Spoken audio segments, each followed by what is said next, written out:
नमस्कार मित्रों, मैं पंडित अखिल शुक्ल, जय महाकाल आयुर्वेद।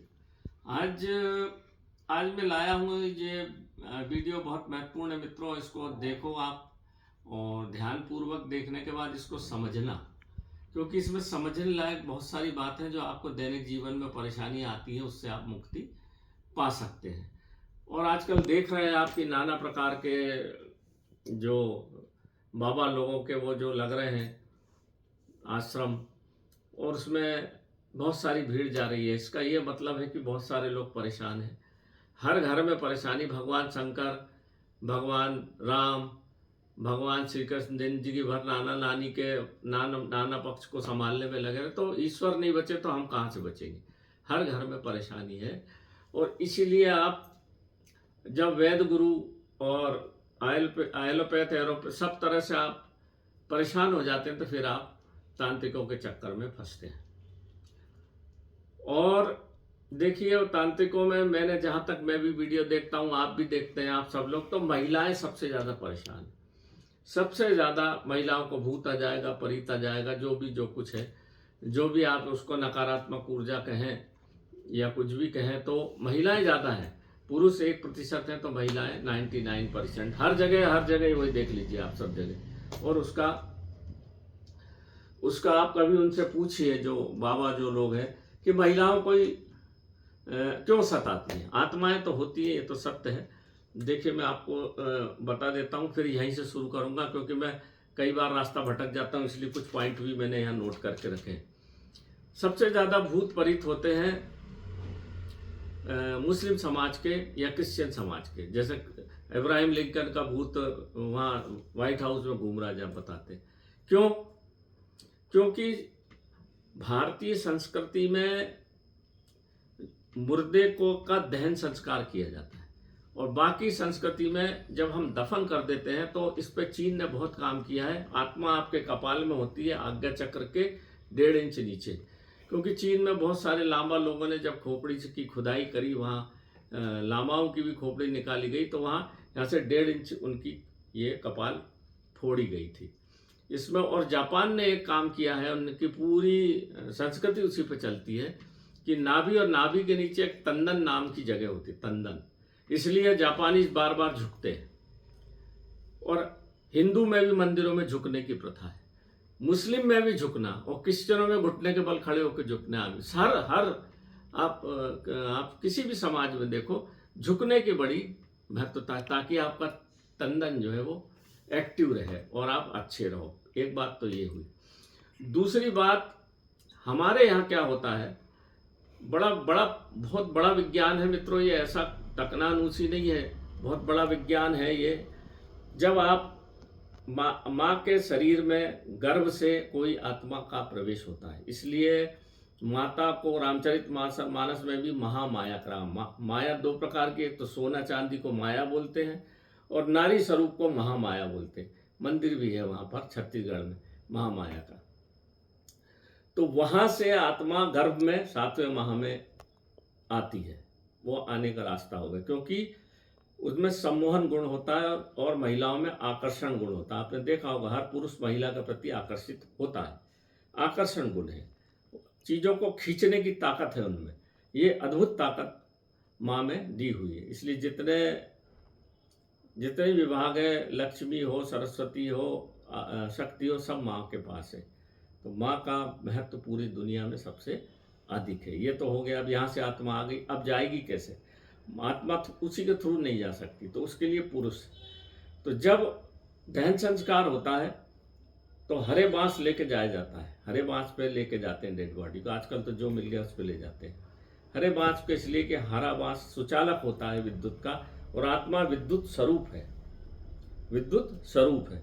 जब उसका कपाल क्रिया होती है अंत में, तो तांबे के लोटे से होती थी, आजकल स्टील के लोटे से करने लगे। लोगों को पता नहीं है, ये बहुत गहरा विज्ञान है मित्रों। तो तांबा सुचालक होता है ऊर्जा का। जब बिल्कुल खोपड़ी जल जाती है तो उसमें गाय का शुद्ध घी, वो भी सुचालक होता है। गाय का शुद्ध घी करंट का सुचालक होता है। तो उसमें रख के लोटे में, और वही हरे बांस से जब व्यक्ति मुंडन उसका हो जाता है और एक ही कपड़ा पहनता है, आत्मा के स्वरूप में हो जाता है सफ़ेद कपड़े पे, और जब उसमें डालता है तो वो लोटा तांबे का और घी और वो हरा बांस, उसके थ्रू आत्मा उसके प्रवेश हो जाती है। और वो लोटा उसको लाना पड़ता है, 10 दिन तक उसमें भोजन पकाना पड़ता है, उसमें रुकता है और वही कपड़े पहनता है। 10वें दिन जब पिंडदान हो जाता तो आत्मा मुक्त हो जाती है। इस तरह से पूरा सर्किल है आत्मा का। और ये बहुत बड़ा विज्ञान है, ये कोई आपको बताता नहीं, पर जब साधु संतों के संगत में आप रहोगे धीरे धीरे तो वो कभी कभी बताते हैं, ये कहीं किसी किताब में नहीं मिलेगा। तो ऐसा ज्ञान प्राप्त होता है। तो जब भी माताएं बहनें सिर ढकने की प्रथा थी पहले, आप देखिए, चाहे हिंदू हो, चाहे मुस्लिम हो, चाहे क्रिश्चियन हो, चाहे सिख हो, सब में माताओं को सिर ढकने की बात थी पहले। तो अब लोग उसको वो मान लेते हैं कि ये पुरातन चीज़ है, ये मॉडर्नाइज नहीं है। मॉडर्नाइज नहीं था, ये विज्ञान था। कोई भी चीज़ माताओं को, बहनों को इसलिए अधिक भूत लगते हैं कि उनके बाल खुले रहते हैं और ये नकारात्मक ऊर्जाएं जो है बाल के प्रति आकर्षित होती है। भूत प्रेत बाधा, ये सब जिन्नात ही हैं। आपने देखा होगा जितने भगाने वाले हैं बड़े बड़े, आजकल तो बहुत बड़े बड़े वो लग रहे हैं, आज क्या बोलते हैं उसको, मेले सरीके, उसमें अधिकांशतः माता जिन्नात पकड़ लेते हैं इन बाल को। इसलिए आदमी को पगड़ी बांधने की प्रथा थी। आदमी पगड़ी बांधता था क्योंकि बाल दिखते, जिन्नात पकड़ते हैं, भूत प्रेत पीछे लगती है, आत्माएं आपके चारों तरफ घूमती रहती है। आप ये नहीं समझो कि आप इस कमरे में अकेला हूं मैं, यहाँ पता नहीं कितनी आत्माएं मेरी बात को सुन रही होंगी। तो महिलाओं को जब सिर ढक लेते हैं तो वो आत्माएं उनको पकड़ नहीं पाती। पर आजकल क्या है, मानते नहीं है इस बात को। तो फिर कोई भी आत्मा कभी भी 12 बजे दिन के नहीं निकलना चाहिए, दोपहर में नहीं अकेले जाना चाहिए, ये सब जो लिखा हुआ, पहले पखाने बाहर होते थे तो महिलाएं सिर ढक के और जाती थी ताकि भूत प्रेत बाधा ये कुछ उत्पन्न नहीं हो। पर आजकल इन चीज़ों को हम नहीं मानते तो पकड़ लेती हो। दूसरी बात, आप एक हल्दी और एक हींग का टुकड़ा अगर अपने पास रख के ले जाएं तो इस तरह की परेशानियों से मुक्ति हो सकती है। इत्र लगा के, इत्र के प्रति भगवान भी आकर्षित होता है और इत्र के प्रति भूत प्रेत भी आकर्षित होते हैं। इसलिए इत्र, सुगंधित चीज़ों को लगा के एकांत जगह में प्रवेश नहीं करना चाहिए। ऐसा पृथ्वी पर कोई सी जगह नहीं है जहाँ पर कि कोई मरा ना हो। गीता में है, इसलिए जब कर्ण मरा तो श्रीकृष्ण को अपने नेमावर में अपना हाथ रख के वहाँ हथेली पे जलाना पड़ा। तो आत्मा सर्वव्याप्त है, ऊर्जा का प्रतीक है, नकारात्मक ऊर्जा और सकारात्मक ऊर्जा। इस बात को आप अच्छे से समझ लीजिए। और घर में धूप और दीप करने का बहुत बड़ा प्रावधान था पहले। सुबह मैंने बताया था, दीपक लगाइए सरसों का और शाम को तिल का, दोनों चीज़ बैलेंस रहेंगे। और धूप कर दीजिए। हम महेश्वर धूप बनाते हैं, आप चाहे कहीं से भी ले लीजिए। ओम नमः शिवाय से 11 आहुति सुबह शाम होगी तो ये नकारात्मक ऊर्जा, ये भूत प्रेत सब घर के बाहर चले जाते हैं। पहले घर के बाहर एक लोटा और गिलास रखा रहता था, लोटा और पानी की बाल्टी के, आप पैर धो के अंदर प्रवेश करें। शनि एड़ी से प्रवेश होता है। अगर आपकी एड़ी बिना धुली हो गई, हमारे पिताजी देखते थे, बोलते फिर से धो के आओ पैर। तो एड़ी अगर धुली रहेगी तो शनि घर के बाहर ही रह जाता है। वो रास्ता देखता है कि मैं घुसूं कैसे, स्वयं नहीं घुस सकता। आप ही हर चीज के लिए उत्तरदायी हो। मान लीजिए आप परेशानियां आपके घर में जो हो रही हैं, शादी नहीं हो रही है, ब्याह नहीं हो रही, लड़के की नौकरी नहीं लग रही, बच्चा नहीं लग रहा, दुकान बंद हो गई, जो कुछ भी परेशानी है इसके लिए हम स्वयं उत्तरदायी हैं। इसको मान लीजिए। आपने कहीं ना कहीं भूल चूक की, उसका परिणाम आपको भुगतना पड़ेगा, ये पक्की बात है। अब मैं आपको एक एक चीज बताता हूँ जो हम इस ताबीज में भरते। इस ताबीज को मैं भरे रखे हैं, ये जाना है सब जगह। तो ये हम जो बनाते हैं ये ताबीज, ये हमारा गोरक्षनाथ यंत्र छोटा, पास से बता दो। ये ताबीज में भरे हुए, ताबीज में जितनी चीज़ अभी मैं बताता हूँ सब भरते हैं। और ये एक पारद गुटका है, शिव की गुटका मानी जाती है, पारद गुटका है ये। इसमें 2 ये लगे हुए हैं और ये ताबीज भरे हुए हैं। अब मैं आपको एक एक चीज बताता हूँ जो इस ताबीज में भरी है। इतना कोई नहीं बताएगा ना, इतनी पूरी। ये देखिए इन दोनों डब्बों में भरी हुई है सब चीजें। ये इसमें, ऊपर से बता दो, इसमें और इसमें, इन दोनों चीजों को इकट्ठी कर दी मैंने इन डिब्बियों में, छोटी थोड़ी है ना, ताकि हम ताबीज भरते टाइम इसको आसानी से भर सके। ये रखें खाली ताबीज है, ये भरे नहीं है, भरे जाएंगे। अब एक एक चीज देखिए। ये है सफेद पलाश, सफ़ेद पलाश का पुष्प इस ताबीज में भरा जाता है। ब्रह्म वृक्ष है और पुष्प अंतिम भाग होता है वृक्ष का, और पलाश ब्रह्म वृक्ष है। और जब इसको फूल को भरा जाता है तो इसमें लक्ष्मी का वास है। आपके घर में लक्ष्मी आना बंद हो गई, किसी तरह से लक्ष्मी की परेशानी है, तो ये इसका प्रयोग किया जाता है। ये रखी हुई है सफ़ेद अपराजिता, ये गौरी का प्रतीक है।